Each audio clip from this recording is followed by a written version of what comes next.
es una organización sin ánimo de lucro auspiciada por el gobierno americano. Aboga por la legislación, los reglamentos y las tecnologías que soportan la fabricación nacional y la distribución global de alimentos seguros y de calidad para las mascotas. Nuestros miembros producen el 98% de los alimentos para mascotas en Estados Unidos y están comprometidos a ayudar a los perros y gatos a vivir vidas largas y saludables. Hemos sido la voz de los fabricantes estadounidenses de alimentos para mascotas por casi 60 años. Asimismo, proporcionamos información objetiva sobre los alimentos, lo que brinda seguridad, nutrición y salud para los amantes de los perros y gatos en Colombia.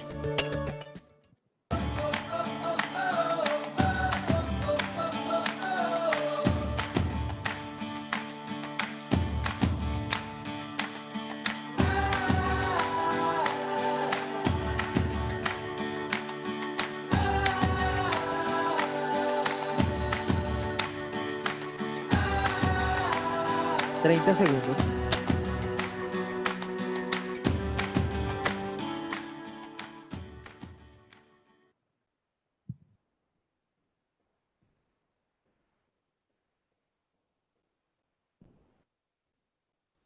Muy buenas tardes a todas las personas que hoy nos acompañan. Bienvenidos a este espacio de conocimiento para todos los profesionales del sector veterinario y las personas amantes de las mascotas. Esta charla llega a ustedes a través de Econexia y gracias al apoyo de la Feria ExpoPet y de Pet Food Institute.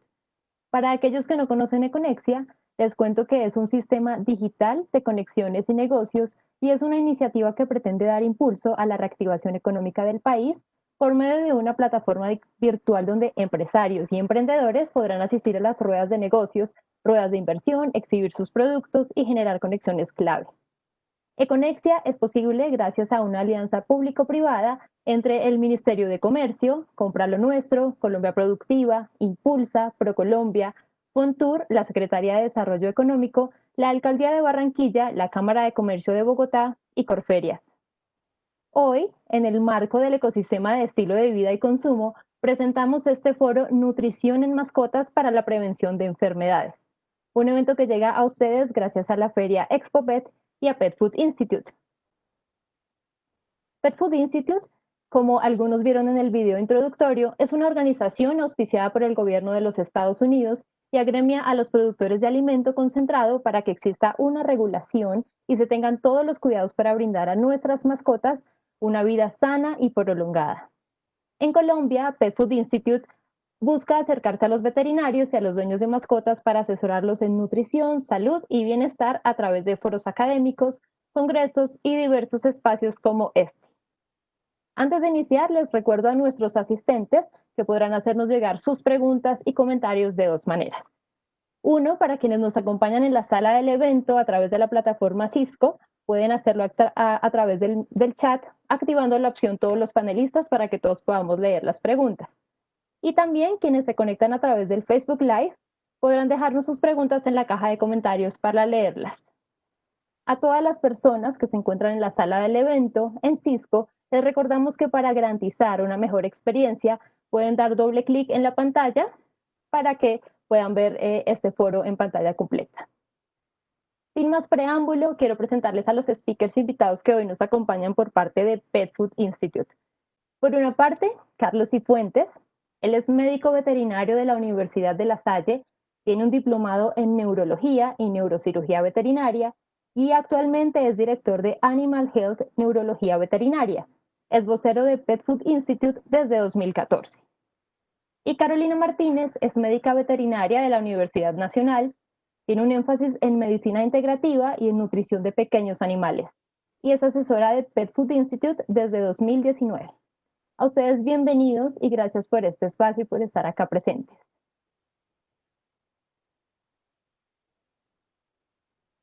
Bueno, este foro, enmarcado en la nutrición de mascotas para prevenir enfermedades, surge por la necesidad de los amos y dueños de mascotas, perros y gatos, de ser más conscientes en cuanto al cuidado de los animales de compañía.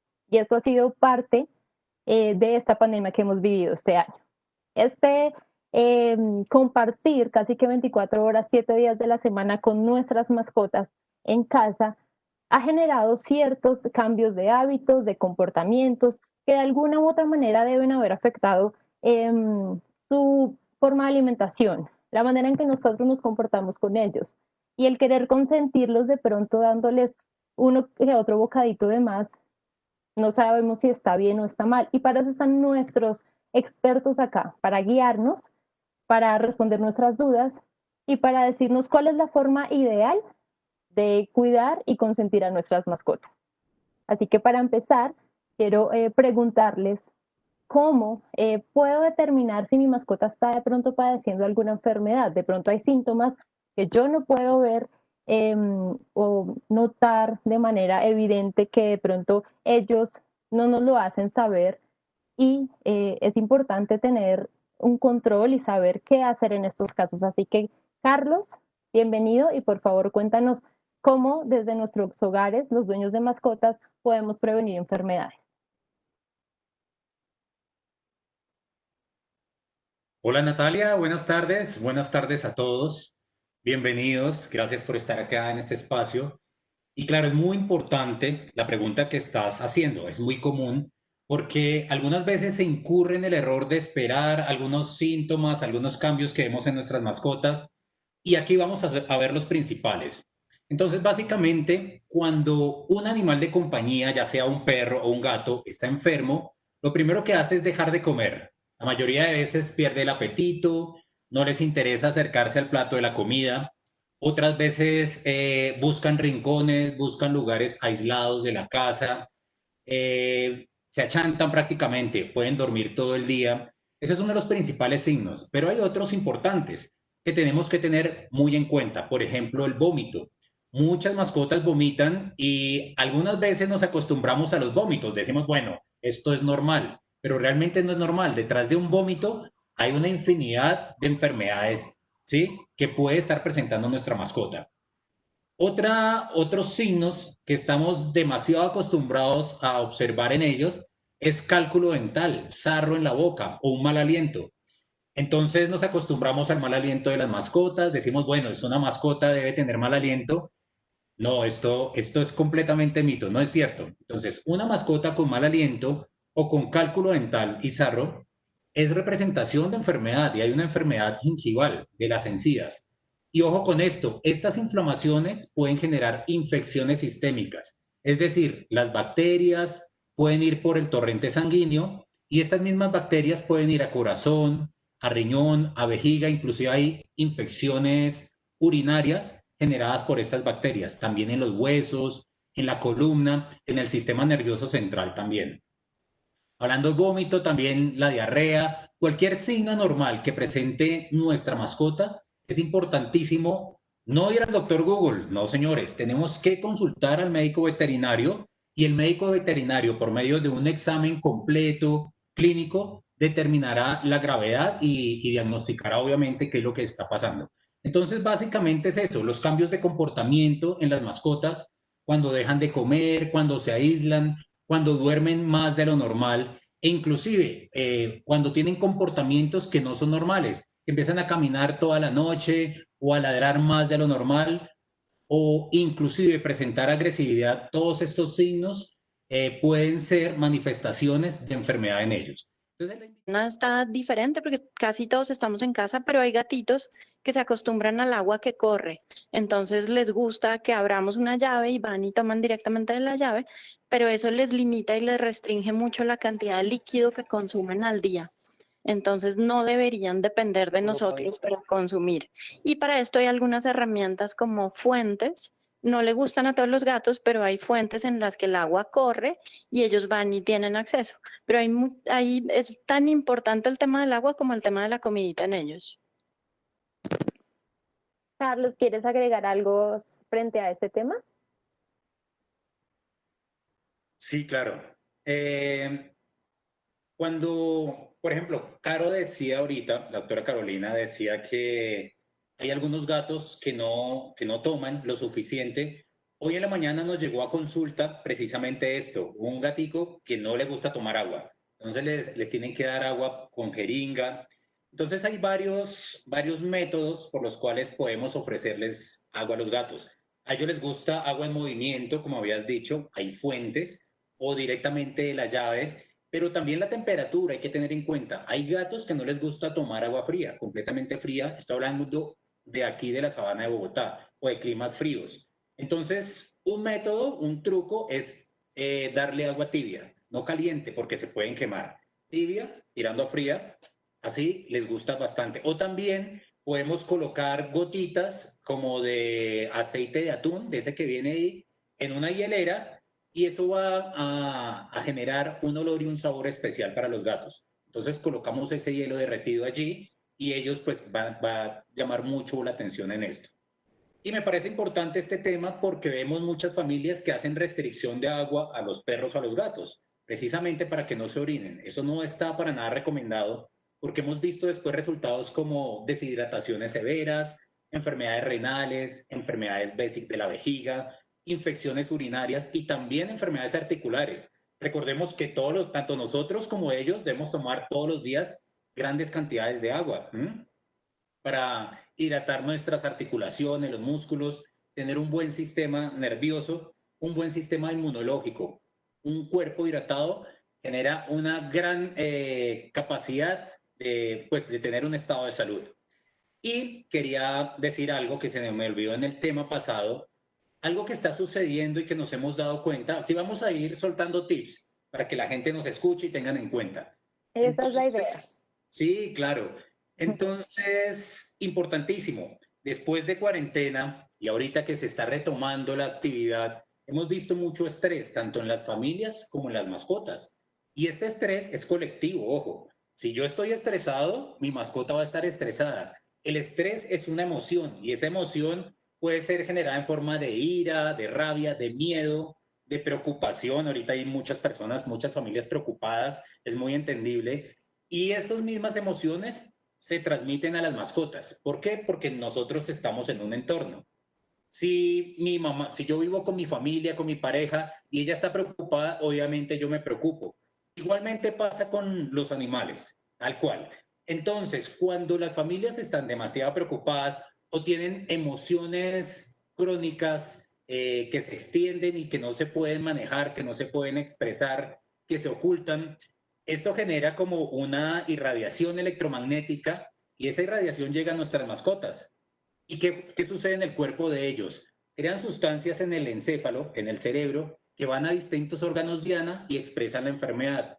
Es por eso que ahorita una tendencia, y es muy importante tener en cuenta eso, como salud preventiva, es manejar el estrés, tanto el estrés en la familia como en ellos. Y hay muchísimas formas, por ejemplo, podemos hacer yoga, podemos meditar en familia, podemos cuando nos sintamos así furiosos o melancólicos, tratar de solucionar este problema rápido o buscar inclusive ayuda profesional para crear un entorno equilibrado. Es complicado algunas veces, pero para eso tenemos amigos, colegas, psicólogos, un buen consejo inclusive. Muchas veces nos arregla el día.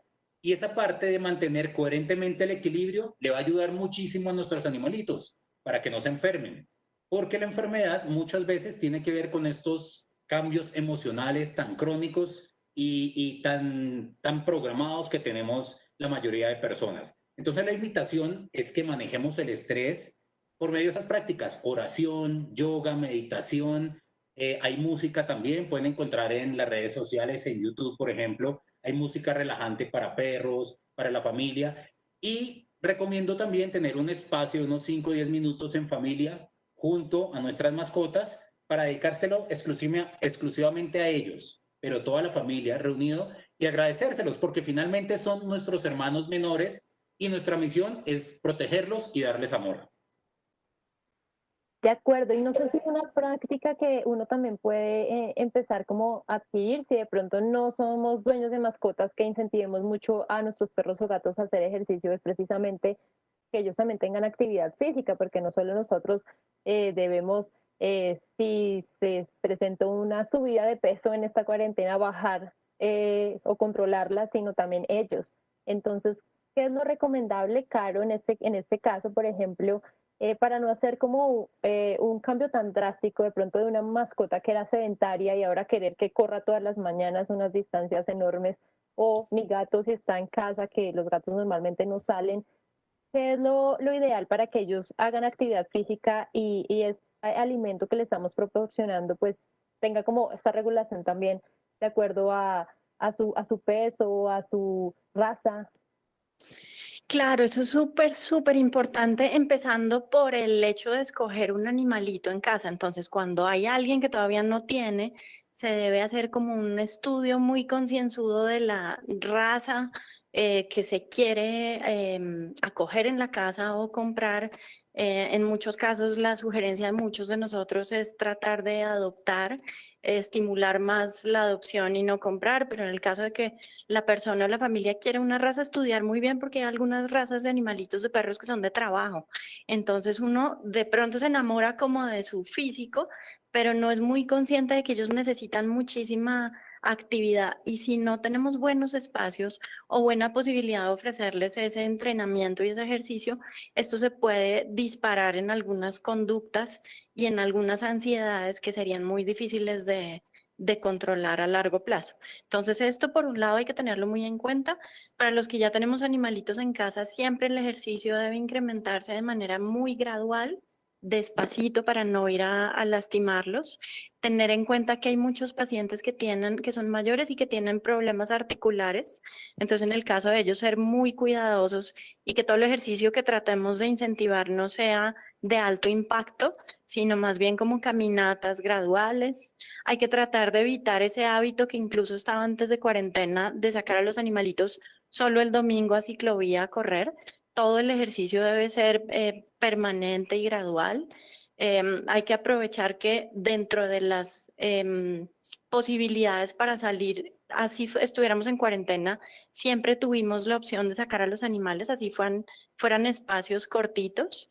Entonces tenemos que seguir aprovechándolo y haciéndolo. En el caso de los gatitos, lo mismo, ejercicio con cuidado, de manera gradual, no aumentarlo rápidamente. Y sobre todo aquí, al tocar ese tema, llegamos a otra parte, también nos desviamos un poquitito, pero acerca del ejercicio hay que tener mucho cuidado con los retos que se desarrollaron durante la cuarentena, que se volvieron virales. Entonces, todos esos ejercicios en los que se pone a los perros o a los gatos a saltar o a evitar obstáculos en espacios pequeños y en pisos muy lisos, son muy delicados porque generaron en ellos muchos problemas articulares. Entonces hay que tener mucho cuidado con todas estas actividades que hacemos, con todo lo que vemos en internet, tratar de no replicar, tener muchísimo cuidado con los que son mayores o que tienen problemas articulares y tener mucha conciencia desde antes de tener un animalito de que ellos necesitan mucha actividad para que lo que le demos en alimento pues se refleje en un gasto completo y no en un acúmulo. Perfecto, pues estos consejos esperamos que nuestra audiencia esté tomándolos muy en cuenta, anotando ahí cada cosita, porque obviamente los perros y gatos tienen diferencias corporales, nutricionales y también pues dependiendo su edad y su entorno. Así que vamos a pasar a leer un poco las preguntas que nos están dejando en nuestras plataformas. Y por acá Alexandra Soto, que yo creo que es médica veterinaria, hace un comentario y esto va dirigido a los propietarios, o sea, los dueños o amos de mascotas, y es que por favor se asesoren de un médico veterinario para elegir el mejor alimento para su mascota y también cuando deseen hacer un cambio de dieta. Entonces, Carlos, por ejemplo, ¿cuál es la recomendación para los dueños de mascotas que de pronto están manejando concentrado o otro tipo de dieta y quieren hacer esa transición?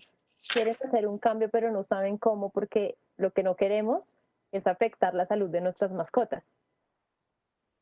Sí, claro. Entonces, primero tenemos que saber qué tipo de concentrado o de alimento vamos a ofrecer a nuestra mascota. ¿Por qué lo vamos a cambiar? Muchas veces escuchamos, bueno, yo le quiero cambiar porque llevo un año completo dándole la misma marca y no sé, lo veo como aburrido. Bueno, algunas veces hay que variar, otras no.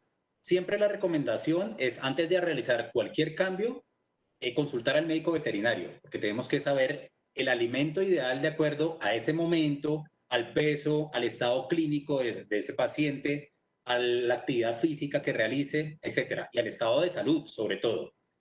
Una vez ya escojamos ese alimento para ofrecerlo, la idea es dárselo gradual. No es conveniente cambiar un alimento de un momento a otro, así abruptamente, porque puede generar inflamación del tracto gastrointestinal. Y esto representa vómitos, diarreas, inclusive deshidrataciones tan graves que pueden causar la muerte.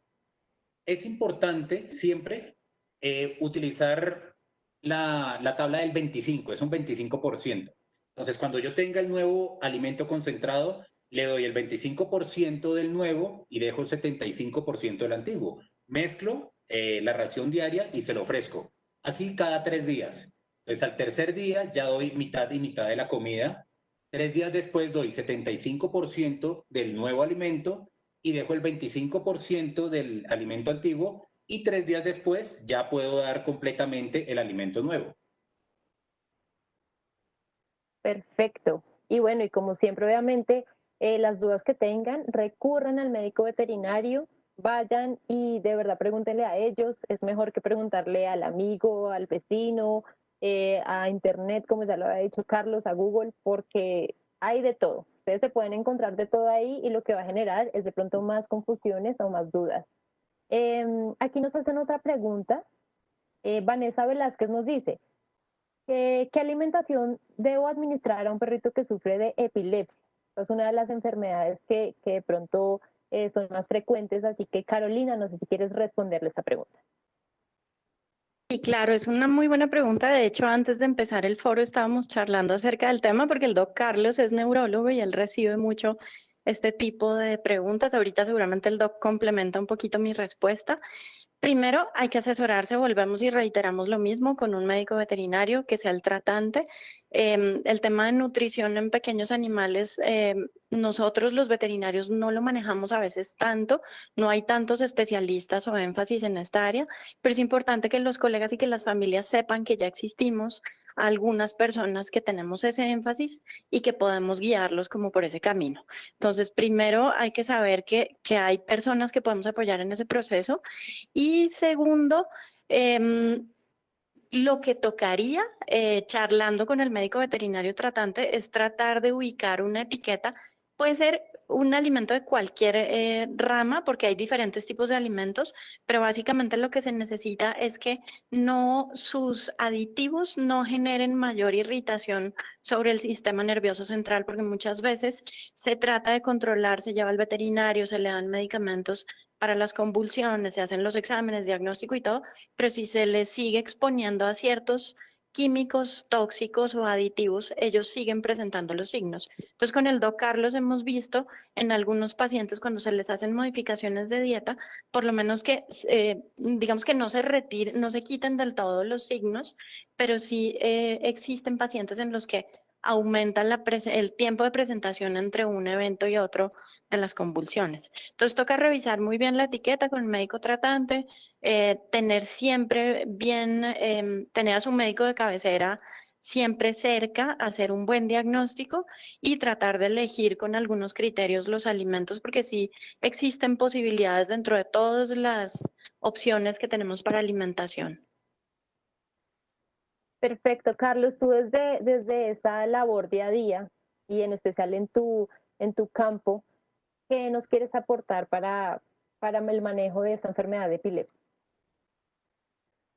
Bueno, primero tenemos que saber, comprender que la epilepsia en perros y gatos es completamente manejable.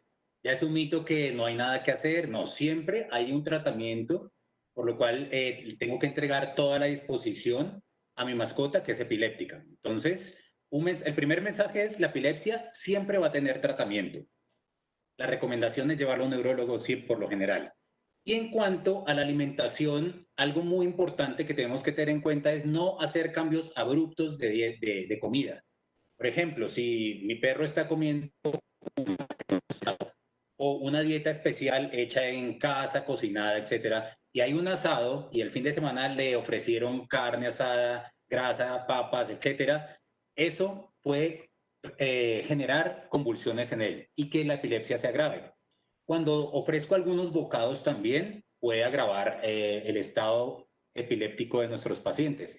Tuve un caso, o hemos tenido casos de perritos, sobre todo de la raza Beagle, que aprenden a abrir las neveras, epilépticos. Entonces abren las neveras, ellos son pacientes demasiado ansiosos, quieren comer de todo, estar comiendo todo el tiempo. Entonces abren la nevera y sacan el mercado y se comen todo. y cuando sucede esto, estos pacientes convulsionan. Es por eso que tenemos que hacer muy juiciosos en el momento de ofrecer alimento a nuestras mascotas. Primero, no hacer cambios abruptos. Segundo, tener en cuenta el peso. Cuando ellos aumentan de peso, pueden convulsionar, casi siempre. Tenemos pacientes que aumentan 500 gramos o 1 kilo y allí vienen de nuevo las crisis convulsivas. Hay alimentos en el mercado que tienen triglicéridos de cadena media, que son neuroprotectores, y hay muchísimas otras sustancias y recetas que por medio de un nutricionista veterinario, un experto como la doctora Carolina, en conjunto con los neurólogos, podemos alcanzar la dieta individualizada de los pacientes, porque cada paciente es distinto y cada uno va a necesitar un tipo distinto de dieta. Y otro tip muy importante es mantener un intestino sano. Un intestino que esté inflamado genera convulsiones. ¿Por qué? Porque hay sustancias, el intestino produce sustancias de relajación mental y cerebral. Entonces, cuando el intestino está inflamado, estas sustancias no se producen. Inclusive en las personas sucede exactamente lo mismo. Un intestino inflamado, ya sea por una mala dieta, una dieta demasiado grasosa, demasiado proteica, etcétera, va a generar estos cambios en el intestino, los va a inflamar y va a producir crisis epilépticas. Y me refiero de nuevo al estrés. Un paciente, una mascota estresada, va a tender más hacia las convulsiones, igual las personas. Por eso la recomendación es tratar de mantener un medio equilibrado, no hacer cambios abruptos de dieta y siempre buscar el asesoramiento de un médico veterinario, no redes sociales, no club de amigos que tienen las mismas razas, porque bueno, pueden ser expertos en las razas, pero en medicina es mejor siempre con el médico veterinario. De acuerdo, y ahora que mencionabas la raza Beagle en específico, acá tenemos un comentario de Andrés García que dice que perdió su empleo hace 2 meses, se vio cambiarle la comida a su Beagle de 3 años y ahora lo nota más hiperactivo y a veces con gases. Esto, pues, ¿a qué se debe y cómo puede controlar esta situación? Carlos, si quieres continuar. Claro, entonces tenemos que mirar cómo fue esa transición de dieta, si cumpliste los 12 días de transición o si fue un cambio abrupto. Si fue un cambio abrupto, lo más probable es que el intestino esté inflamado por este cambio.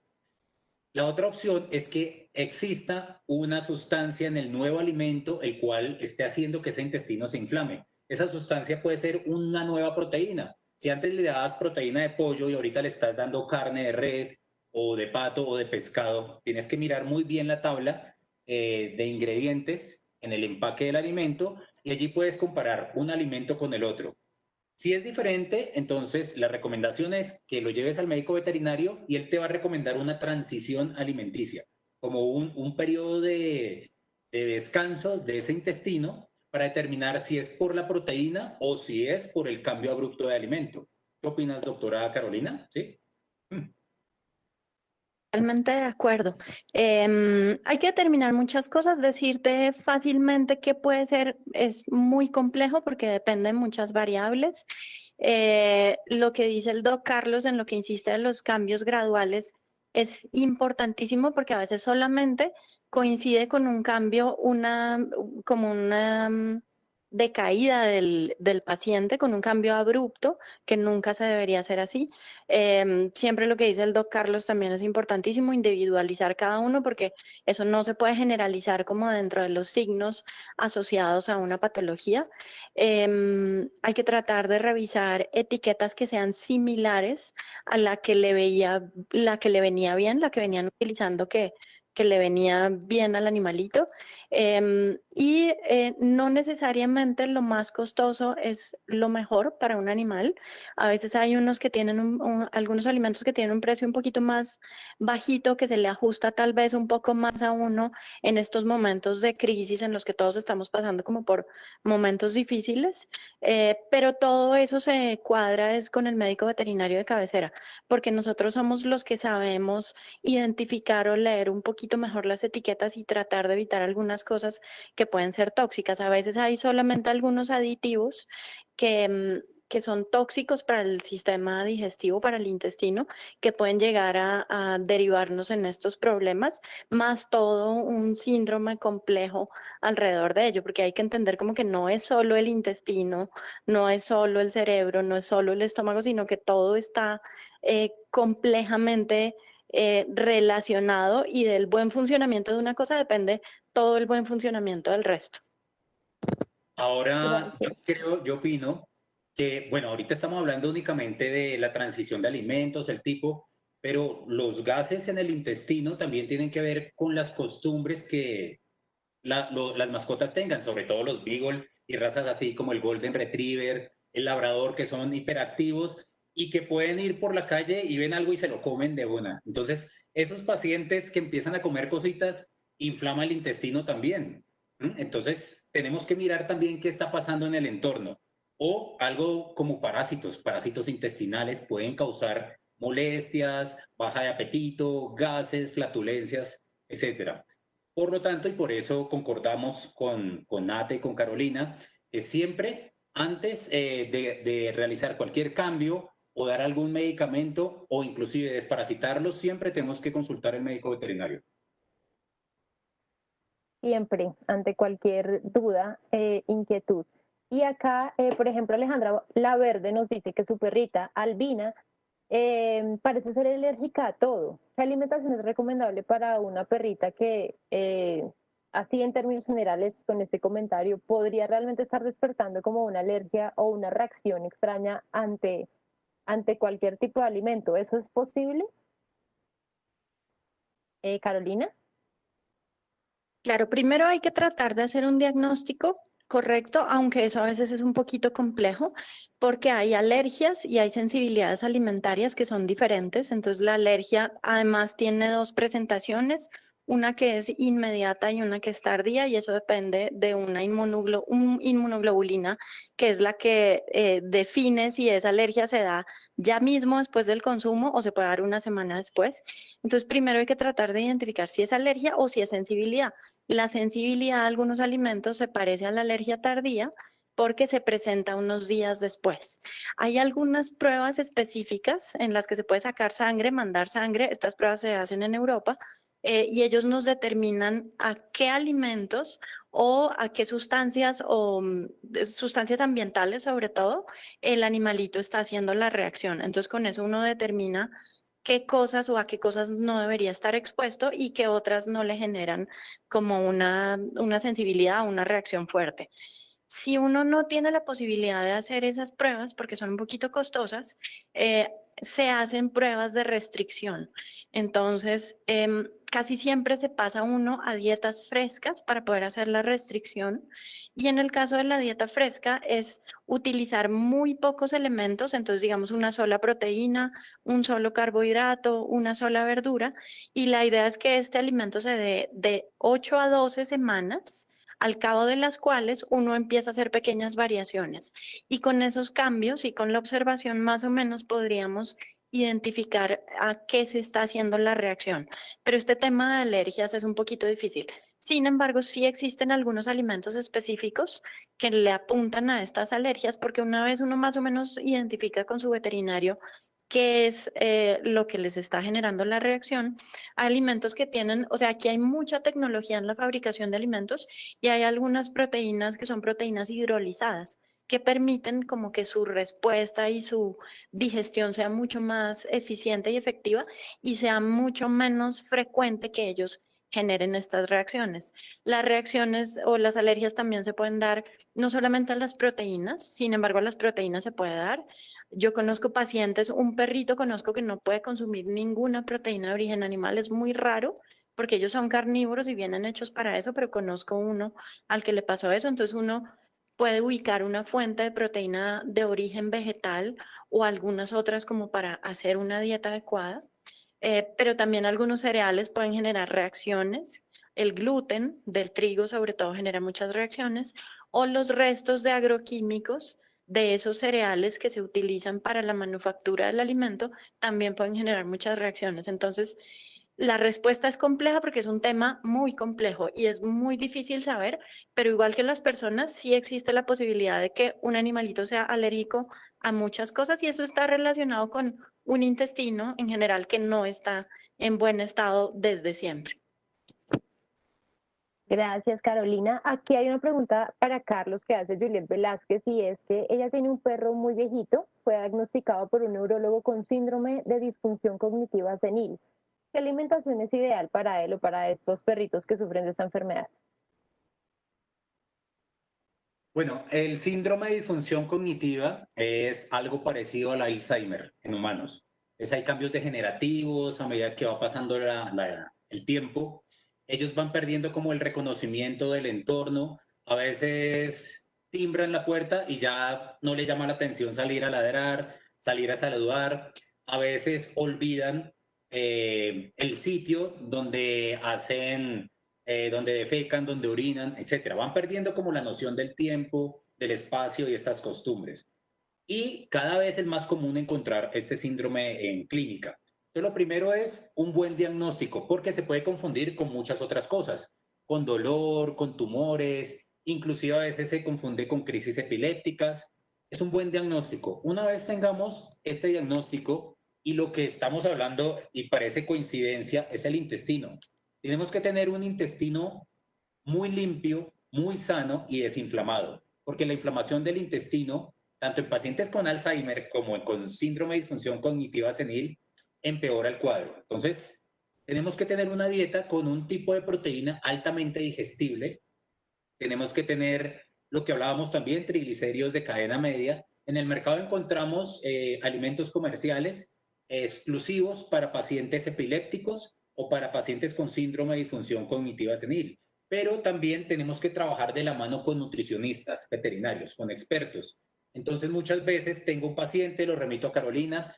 ¿Por qué? Porque este paciente necesitamos examinarlo completamente, tomarlo como un individuo y desinflamar este intestino, garantizar una buena microbiota, que hace rato se llamaba flora intestinal, una buena flora, una buena microbiota, porque ellos son encargados también de la producción de los neurotransmisores que van a mejorar esa incapacidad que tienen estos pacientes.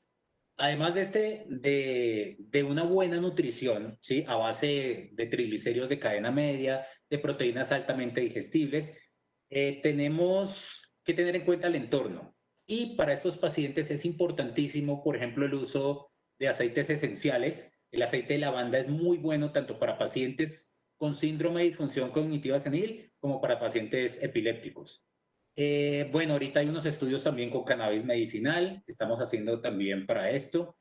Y es importante un tratamiento en conjunto con etólogos también, para que definan y podamos definir junto con nuestra especialidad si realmente las manifestaciones de los signos es por esta enfermedad o no.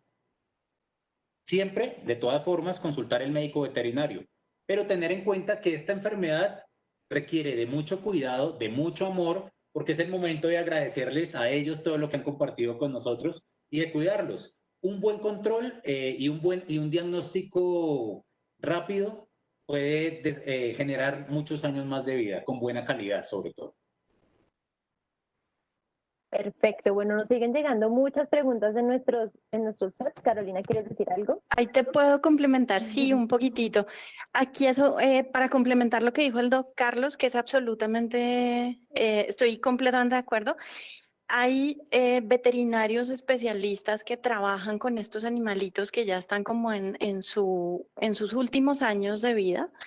El doctor Carlos y yo pertenecemos y somos socios fundadores o hacemos parte del grupo de fundadores de una asociación que se llama AMBIC, que es la Asociación de Médicos Veterinarios Holísticos e Integrativos de Colombia.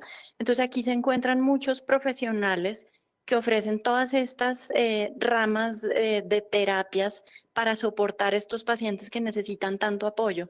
Entonces, lo que habla el doc Carlos de la aromaterapia, hay especialistas en fitoaromaterapia, en medicina tradicional china, en acupuntura, en esencias florales, hay etólogos. Entonces, esto es un equipo que se puede formar de manera interdisciplinaria entre varios para tratar de soportar y de ser una red de contingencia suficientemente fuerte para ayudarlos a ellos en esos en esos años en los que tenemos que cuidarlos siempre un poquito más. Gracias por esa recomendación. Bueno, las preguntas que nos hacen, voy a tratar como de resumirlas un poco porque tienen que ver con lo mismo y es hábitos y alimentos como prohibidos o masticables o qué tipo de snacks como para premiarlos pueden ser los ideales. Entonces, por ejemplo, nos preguntan mucho por gatos. Jaime Alberto Beltrán dice, ¿cuánto tiempo debería dedicarle a los gatos? Ellos son pues obviamente unos seres muy distintos a los perros y normalmente están dentro del hogar. Eduardo Sandoval dice, ¿qué premios comestibles recomiendan para darle a un gato de 6 meses? ¿Y cuáles son los mejores ejercicios para evitar que lleguen a presentar algún problema de obesidad o sobrepeso, que es como lo más común que hemos visto en estos meses? ¿Qué les podemos aconsejar para esos dueños de mascotas sobre estas dudas, Carlos? Bueno, tienes toda la razón. Los gatos no son perros pequeños y los gatos son de Marte o vendrán de otro planeta porque ellos nos gobiernan y nosotros somos sus esclavos. Bueno, lo digo en forma de broma porque es una especie completamente distinta. Un gato necesita cuidado, así movimiento, actividad física, mínimo 1 hora al día. ¿Cómo lo vamos a hacer? Hay algunos gatos y la gran mayoría duermen en horas de la mañana y en la noche hacen su ejercicio. Pero la idea es interactuar con ellos y ojalá toda la familia. Entonces hay muchas formas. Podemos utilizar cañas de pescar de juguete. Ellos siempre les gusta atrapar la presa, entonces hay ratones así de peluche con caña de pescar. Esa actividad física disminuye la obesidad en ellos. También podemos jugar con láser en las paredes, ellos pueden cazarlos, pero ojo, siempre tenemos que dejar que ellos atrapen la luz y cuando atrapen la luz, la apagamos, porque se pueden sentir frustrados y estresados si la persiguen y nunca la van a alcanzar. Entonces, 1 hora de ejercicio está muy bien, de 1 hora en adelante, para disminuir la obesidad.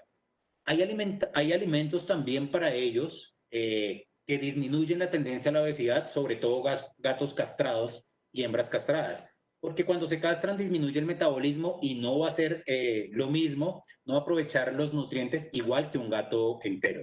Entonces, cuando castremos un gato o una gata, tenemos que preguntarle al médico veterinario cuál es la dieta ideal para este paciente, que tiene que ser una dieta más rica en fibra, con distinto tipo de proteína, para que no tienda más a la obesidad, porque la obesidad en ellos también puede generar diabetes, hipertensión, problemas articulares, glaucoma, etc.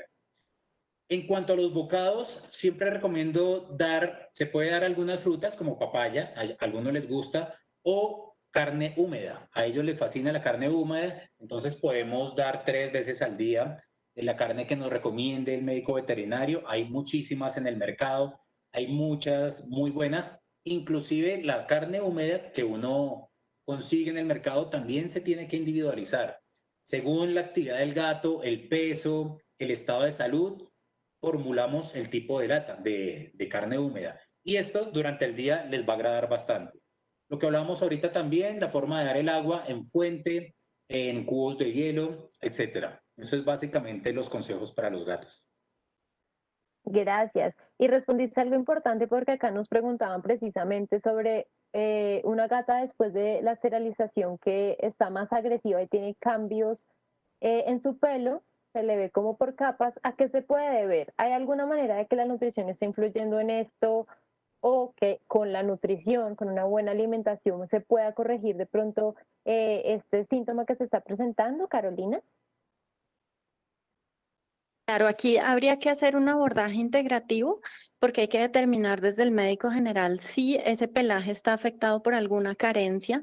Normalmente nosotros tenemos formación, es difícil identificarlo, pero nosotros tenemos formación para más o menos identificar qué carencia coincide con una alteración en el pelo o en la piel y de acuerdo a eso se suplementa con vitaminas, con minerales o con oligoelementos o con el mismo alimento o cambiando de pronto a uno que sea un poquito más balanceado. Entonces, por un lado toca mirar eso y por el otro lado, si de pronto está más agresiva, eso puede suceder con algunas hembras después de la esterilización, no con todas, y la esterilización es un procedimiento que es importante, pero eso también posiblemente necesite una valoración por parte de un especialista en comportamiento, es decir, un etólogo, porque es más fácil controlar los problemas a tiempo que cuando ya han avanzado, que son un poquito más complejos. Un animalito agresivo de pronto puede rasgañar o morder a una persona, entonces eso va haciendo mucho más complejo el cuadro. Que se relacione con la alimentación que esté agresivo, posiblemente no, a menos de que le genere mucha ansiedad el alimento que está consumiendo, que de pronto no sea balanceado, que se relacione con el tema del pelaje, sí, pero entonces tocaría tratar de determinar entre médico general y especialista en comportamiento a ver qué se puede hacer. Carlos, ¿quieres agregar algo? Sí, claro. Bueno, aparte, completamente de acuerdo con lo que dice la doctora Carolina, y es importantísimo la evaluación del dolor, porque muchas veces nos olvidamos que ellos sienten, y absolutamente todos los animales de todas las especies sienten y tienen emociones. Entonces, imagínate una gatica después de estar en una clínica, después de operarse, que ya no entiende qué le pasó y siente dolor, tiene que generar cambios y muchas veces esos cambios emocionales y que tienen que ver con agresividad son dolor. Entonces tenemos que buscar un sitio de dolor. Obviamente, el primero es la herida quirúrgica y todo el procedimiento. Por lo tanto, siempre recomiendo tratar el dolor hasta que se retiren los puntos e incluso después, unos 5 o 10 días después, porque ellos sienten demasiado dolor con esta cirugía, bueno, y con el resto. Entonces, el manejo de dolor es clave siempre para los cambios de comportamiento. Descartar que tenga algún dolor, un dolor de muela inclusive, un dolor de abdomen, un dolor de tórax, de articulaciones sobre todo. Todo esto es lo que tenemos que evaluar. Y cuando ellos tienen dolor, pues cambian el pelaje también. El brillo, pierde el brillo completamente, pierde la capacidad de caminar, cambia el genio, el pelo se le vuelve opaco, etc. Y algo muy importante, y afortunadamente tengo la oportunidad de decirlo, es no los premediquen, no los mediquen, no los automediquen. Entonces hemos tenido pacientes intoxicados por acetaminofén, por ibuprofeno, por antibióticos, por purgantes. Entonces, no, siempre que tengamos la duda de dar algún medicamento, consultemos con el médico veterinario. No automediquemos a nuestros pacientes porque se pueden enfermar, se intoxican y a algunos les cuesta la vida. Gracias por ese consejo que nos das y es verdad, porque de pronto a veces pensamos o queremos que de alguna manera nuestras mascotas como que se parezcan a nosotros o empiecen a tener comportamientos similares y creemos que la forma de resolver sus problemas va a ser la misma que la resolveríamos nosotros como seres humanos, así que eh, es un error, pero obviamente es un error que es muy inconsciente y que es muy también pues como noble y yo sé que todos queremos cuidar a nuestras mascotas de la mejor manera, pero podemos pecar por pequeñas acciones que podemos corregir y para eso gracias y están ustedes.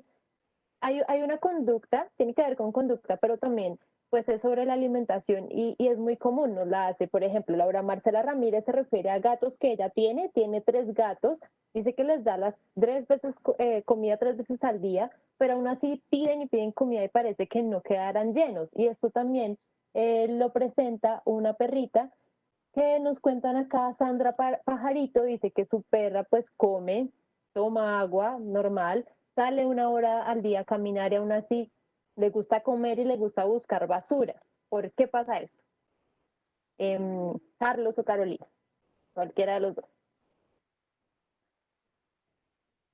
Dale, entonces, lo mismo, volvemos a lo mismo, tratar de hacer un abordaje integrativo entre médico general y especialista en comportamiento, porque puede ser cualquiera de las dos vías. Primero, normalmente a veces se revisa la parte médica para saber si hay alguna alteración muy importante en ese paciente y si se descarta, se parte a la parte comportamental. Sin embargo, en este caso, pues llama la atención porque son los tres. Entonces es muy probable que pase algo de lo que decía el doc hace un rato, y es que muchas veces las emociones pues están en el ambiente. Entonces si nosotros mismos estamos ansiosos, ellos seguramente van a estar ansiosos. Si nosotros tenemos algunos hábitos con el alimento, cuando estamos ansiosos, ellos es probable que desarrollen algunos muy similares. Para esto afortunadamente hay apoyo. Hay algunos alimentos con componentes que trabajan sobre el tema de ansiedad, entonces pueden llegar a reducirnos un poco la ansiedad de algunos alimentos. Hay suplementos o nutracéuticos. El nutracéutico es un tipo de suplemento que también nos puede ayudar con este tema de ansiedad. Hay esencias florales, hay fitoaromaterapia que nos puede ayudar también a controlar esto. Y hay un estudio reciente de este año en el que se relaciona, pero tocaría ver si es el caso, los gatitos con algo de sobrepeso y con ansiedad. En el estudio revisaron y vieron que les convenía a algunos más que se les diera una sola ración de alimento al día. No a todos, no se puede generalizar, pero gatitos con obesidad y con ansiedad a veces les convenía más una sola ración, porque con estos periodos de ayuno un poquito más prolongados se permitía como que toda la parte bioquímica del cuerpo se empezara a regular y de esa manera se generara un poquito más de control sobre la ansiedad.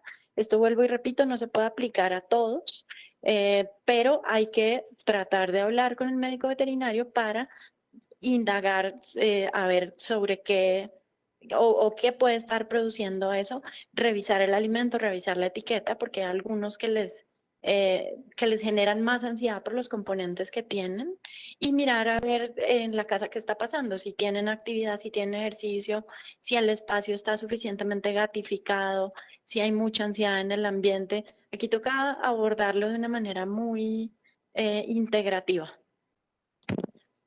Claro, y otra de las causas es el tipo de proteína que se le está dando. Entonces, si en pacientes desnutridos muchas veces buscan alimentarse cada vez más, entonces se vuelven ansiosos, buscan comida por todo lado, pero también pacientes enfermos. Eso es un signo de enfermedad también. El hecho que estén buscando comida, que estén tomando bastante agua, hay enfermedades como la diabetes mellitus en ellos también, tanto en perros como en gatos. Otra se llama un síndrome de Cushing, que es hiperadrenocorticismo. Hay medicamentos también que incrementan el apetito y el consumo de agua en ellos. Medicamentos como los corticoides, algunos ansiolíticos, algunos antiepilépticos también van a generar este tipo de conductas. Entonces es importante tener en cuenta todo esto y lo que decía la doctora Carolina también. En algunos pacientes se crea un trastorno o un síndrome obsesivo compulsivo por la comida y es necesario una consulta con el etólogo, neurólogo o médico veterinario general. Perfecto. Esperamos que esto lo estén teniendo muy en cuenta nuestros espectadores. Estamos acercándonos al final de esta charla que está muy interesante, que son cosas que nos van a servir ya pues por el resto de nuestra vida con nuestra mascota, por si queremos llegar a tener una nueva mascota, perro o gato en nuestro hogar. Podemos aplicar todos esos serie de tips que nos han dado, pero hay un tema que no queremos que se nos quede por fuera. Y es el contexto en el que estamos. Estamos en octubre, ya casi se va a acabar el año. ¿Y qué representa esto en nuestros hogares? Octubre, por más que sigamos en pandemia, si hay de pronto niños en el hogar, vamos a querer celebrar Halloween, que es una tradición que nosotros tenemos de pronto año tras año. Y esto también va a aumentar el consumo de dulces, chocolates y este tipo como de comidas en la casa, así también como se acerca diciembre y vamos a tener unas dietas completamente distintas. ¿Esto de qué manera puede llegar a afectar a nuestras mascotas? ¿Qué son esas snacks prohibidos que no debemos ofrecerles? ¿Y cómo debemos actuar, cómo comportarnos para que ellos no vayan a sufrir ningún tipo de daño o de impacto por la manera en que nosotros celebramos estas festividades en este trimestre que nos queda del año? Carolina. Esto es súper importante porque así como nosotros tenemos excesos en estos meses que vienen de festividades, ellos también. Lo que se debe evitar a toda costa en ellos son las harinas refinadas, los dulces, las galletas y un punto que tú tocaste importantísimo, el chocolate. El mayor índice de reporte de intoxicaciones asociadas a chocolate se presenta en festividades, casi siempre en Navidad u otras festividades como la de Pascua que celebran en otros países. El tema con el chocolate es muy delicado, igual con los dulces, pero es que el chocolate es acumulativamente tóxico, es tóxico para el sistema nervioso central, también para el hígado. Los perros son muy sensibles al chocolate, mientras que nosotros tenemos una velocidad de eliminación del chocolate y de todos sus componentes más o menos de 4 horas. En el perro dura como 17 horas y media. Entonces es un periodo en el que presentan estos signos de intoxicación además muy largos. No existe un tratamiento específico como un antídoto, sino que se trata según los signos con los que llega el animal a la clínica.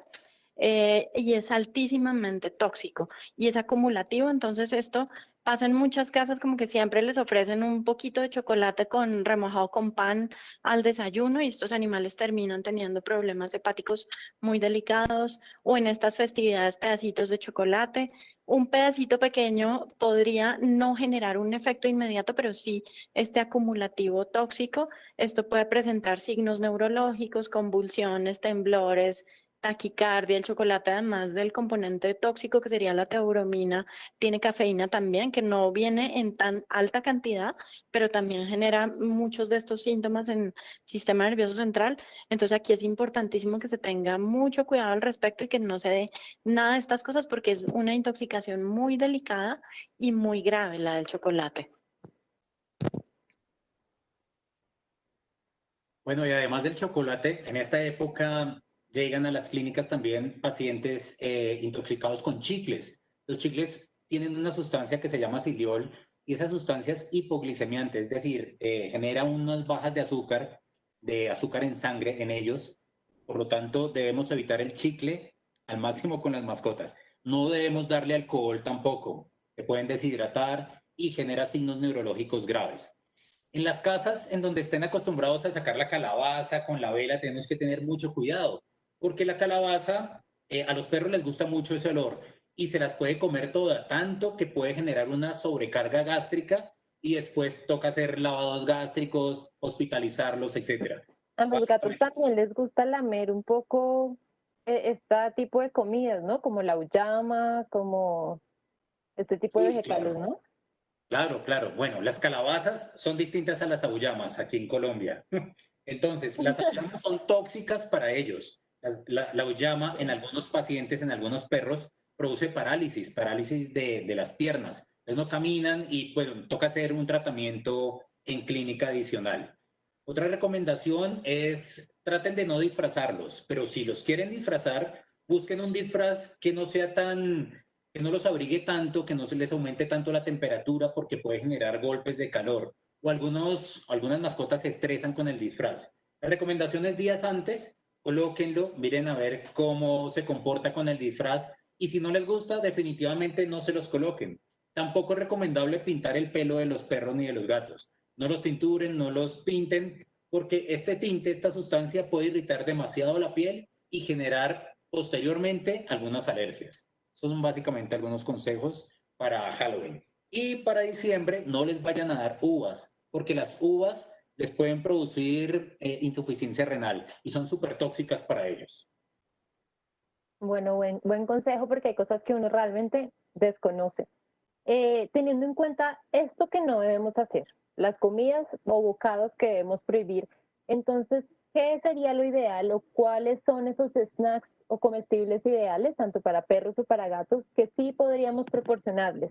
Si nosotros estamos comiendo, pero ellos están ahí velando y sabemos que no le debemos dar eso, que no podemos, pero queremos consentirlos de alguna manera o premiarlos por algún buen acto que hagan o si los estamos educando, entonces, ¿qué sí es lo aconsejable? Carlos, si quieres continuar. Y Carolina te termina de dar más tips. Sí, claro, mira, entonces, inclusive en la clínica tenemos unos snacks. Hay snacks en donde aparecen cuánta proteína tienen, cuánta energía, y hacemos los cálculos, eso es lo ideal, y dar 1 o 2 snacks al día está súper bien. Es importante saber los ingredientes de cada snack, ya que pueden generar alergias o pueden generar obstrucciones dependiendo del tamaño o el tipo de snack. Pero sí, claro, es conveniente inclusive darles snack, pero siempre y cuando sepamos la composición, la garantía. Podemos preguntar al médico veterinario cuántos snacks podemos dar al día y es una herramienta fabulosa que tenemos tanto para nuestros pacientes como nuestras mascotas. Yo complemento un poquitito también. Se supone que en premios no deberíamos pasar más del 10% de la ración total de alimento al día porque es demasiado o no nos van a comer la comida normal. Entonces, no superar el 10% en premios de la ración total del día. No salirnos mucho a esto porque podemos generar excesos y tener tendencia a obesidad. Tratar de evitar alimentos como el maní, porque el maní inflama bastante, tiene mucho omega 6, tiene saponinas, que son los componentes proinflamatorios. Muchas veces en Kong, que son unos juguetes en los que se pone un poquito de alimento adentro, se pone mantequilla de maní, pero se puede cambiar por otros alimentos. Y yo sugiero mucho revisar las etiquetas, como dice el doc Carlos. Muchas veces damos un buen alimento, pero un premio que no es de buena calidad. Y muchos premios tienen muchos colorantes artificiales o muchos preservantes y aditivos. Entonces uno lo ve en el empaque, son cosas rojas, pedazos azules, verdes, todo esto. Ellos realmente ni siquiera ven en esa escala de colores. Esto es un tema mucho más, pues como visual para nosotros. A veces son muy bonitos, pero también pueden ser muy tóxicos. Hay que tratar de evitar en las etiquetas de los premios los que tienen un aditivo que se llama BHT, que es butilhidroxitolueno. B larga, H y T, por la sigla puede ser relativamente fácil de identificar. Es tóxico para el sistema digestivo, para el sistema nervioso y para la piel. Y evitar la tartrazina como un colorante potencialmente cancerígeno. De hecho, a ella la anotan en negrilla. Entonces uno decide si va a consumir un alimento que la tenga o no dentro de sus ingredientes. Y dentro de snacks hay muchas cositas naturales que se pueden dar, entonces eventualmente trocitos de fruta o de algunas proteínas o de algunas verduras o algunos snacks que vengan preparados ya pero con una buena etiqueta, o hay algunas empresas que tienen como todos sus registros y que sacan snacks saludables. Y todo esto de la mano con el médico veterinario nuevamente, porque hay pacientes que tienen algunas enfermedades, diabetes o sobrepeso o algunas alergias o sensibilidades en las que deberíamos tener en cuenta como todas esas cosas para elegir bien los premios, porque a veces con un premio nos podemos producir algunas crisis o algunos problemas en algunos animalitos. Entonces, básicamente sería como eso. Bueno, muy bien. Lamentablemente, este espacio se va volando y hablar de mascotas es un tema que aborda una infinidad de temas y obviamente podríamos quedarnos aquí y falta mucho por abordar y falta mucho por responder porque hay varios espectadores que tienen muchas dudas, pero acá intentamos abordar los temas más generales para que ustedes puedan tener una guía y como siempre recurrir a su médico veterinario. Eso es lo más importante para llevar una vida controlada con sus mascotas, una medicina preventiva. Para terminar, quisiera que ustedes, por favor, Carlos y Carolina, le dieran a los espectadores de pronto algún mensaje, un mensaje de cierre sobre cómo prevenir enfermedades, cómo cuidar a esa mascota que tanto queremos y a dónde los pueden contactar si tienen más dudas, si quieren ponerse en contacto con ustedes o visitar sus clínicas veterinarias. Carlos, adelante. Bueno, la mejor forma de cuidar a nuestros hermanos menores, que son las mascotas, es proporcionarles una muy buena nutrición. Una nutrición en donde el médico veterinario, después de hacer el examen, como decía, recomiende el alimento ideal para ellos, darles muchísimo amor sobre todo y entender que compartimos un entorno con ellos y que, lo que nos pase a nosotros, a ellos les va a pasar. Entonces tratar siempre de manejar el estrés, siempre técnicas de meditación, oración, a ellos les va a servir muchísimo. Lo digo porque parte del tratamiento de nosotros en los pacientes neurológicos es eso, mantener un equilibrio en la familia, conciliar si hay problemas, siempre de corazón a corazón, comunicarnos con ellos, comunicar con nuestros familiares y así podemos tratar inclusive que nuestro país mejore. Dar todo el amor a ellos y cualquier signo de los que hemos hablado durante toda la tarde, si lo presentan, de inmediato llevarlo al médico veterinario. Nosotros tenemos nuestra clínica acá en Bogotá, se llama Animal Health Neurología Veterinaria, nos pueden encontrar por redes sociales y pues con mucho gusto cuando quieran podemos hablar sobre temas neurológicos allí. Carolina. Listo, mi sugerencia siempre es tratar de apuntarle a la medicina preventiva. Medicina preventiva son todas las herramientas para tratar de mantener el estado de salud de ese paciente. Medicina preventiva hace parte de todo este proceso las visitas regulares al médico veterinario, el esquema de vacunación, las desparasitaciones cuando toca hacerlo, la buena alimentación. Una alimentación es una gran inversión en salud, entonces vale la pena que uno trate de dar buenos alimentos para tratar de sufrir menos patologías con ellos a la larga. Básicamente es como eso y pues ser muy conscientes y cuidadosos con el tema de actividad y ejercicio. Realmente es ofrecerles, ellos necesitan mucho apoyo, mucho ejercicio, una buena inversión de dinero, son una parte fundamental de la familia, entonces la inversión que se necesita de cariño, de cuidados, de todo esto es alta, grande. Y a mí en redes me encuentran en Instagram como @caromars o como Clínica La Quinta. Entonces, si necesitan algo, por supuesto, a la orden, y muchas gracias por este espacio. Bueno, y de mi parte decirles a todos los que nos estuvieron acompañando en esta hora, un poquito más de la hora, muchas gracias por sus inquietudes, por dejarnos sus preguntas, por compartir esas situaciones muy particulares que les ocurren con sus mascotas, sus perros y gatos. Esperamos haya sido un espacio totalmente enriquecedor para que ustedes puedan tener mejores prácticas en casa, yo también. Todos los vamos a aplicar, aquí muchos somos dueños de mascotas.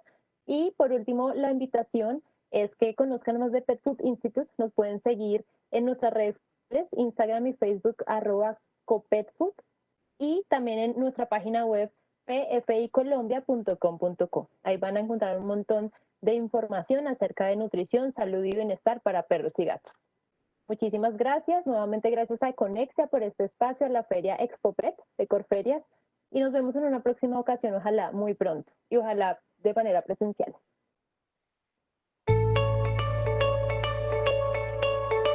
Es una organización sin ánimo de lucro auspiciada por el gobierno americano. Aboga por la legislación, los reglamentos y las tecnologías que soportan la fabricación nacional y la distribución global de alimentos seguros y de calidad para las mascotas. Nuestros miembros producen el 98% de los alimentos para mascotas en Estados Unidos y están comprometidos a ayudar a los perros y gatos a vivir vidas largas y saludables. Hemos sido la voz de los fabricantes estadounidenses de alimentos para mascotas por casi 60 años. Asimismo, proporcionamos información objetiva sobre los alimentos, lo que brinda seguridad, nutrición y salud para los amantes de los perros y gatos en Colombia.